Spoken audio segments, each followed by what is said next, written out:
Во една изјава Зоран Заев и тоа го кажа, буквално, нели, во парламентот имаше една дискусија со Пасиев, кај што вели дали се сеќаваш или дали е точно дека ви дадовме толку и толку пари да го направите тоа и тоа за да го турнете ВМРО, ДПМН, како што кажува во целата таа работа, но она што мене како човек кој што, значи јас сум нели профилиран десничар цел живот и што и ти колку што ги знам твоите стави, тоа никогаш не сме го криеле, но она што идеолошки јас не можам да го разберам како човек современик кој што живеел на крајот на еден систем друг е таа идеолошка матрица која што денеска говори токму ова политичка партија.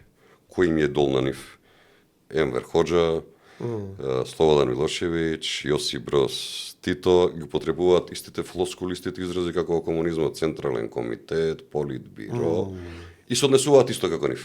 Црвена буржуазија би рекол, нели, купуваат скапи коли, земаат големи плати, деловен простор, ама од друга страна ќе видите вие кулаци што ќе направиме, вие сте вакви, вие сте такви. Што е со таа идеолошка матрица?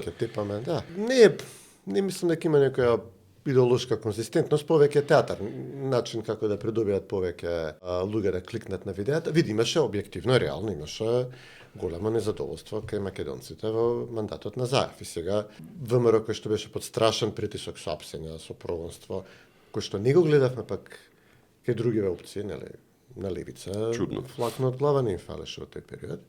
Напротив, напротив, дури активно учествуваа во прогонот врз ВМРО, значи беа ангажирани во СЈО. Директно во СЈО, мислам.